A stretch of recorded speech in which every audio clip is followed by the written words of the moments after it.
Georgia, Uzbekistan, Russia ഇവിടെയൊക്കെ പോയി MBBS പഠിക്കുന്നതിൽ സന്തോഷം. പക്ഷേ വിദേശത്ത് പോയി പഠിച്ചാൽ മാത്രം മതിയോ? ലൈസൻസ് ഡോക്ടർ കൂടി ആവണ്ടേ?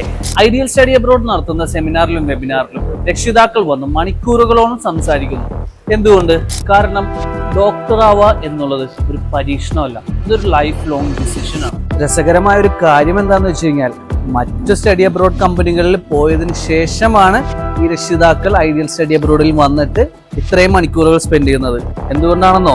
കാരണം അവിടെ അവർ സംസാരിക്കുന്നത് സോ കോൾഡ് കൺസൾട്ടൻസിന്റെ അടുത്താണെന്നുണ്ടെങ്കിൽ, ഐഡിയൽ സ്റ്റഡി അബ്രോഡിൽ അവർ സംസാരിക്കുന്നത് വിദേശത്ത് MBBS പഠിച്ച് നാട്ടിൽ വർക്ക് ചെയ്യുന്ന ഡോക്ടറുടെ അടുത്താണ്. ഒരു ആയുസ്സിലേക്ക് എടുക്കുന്ന തീരുമാനമാണ്.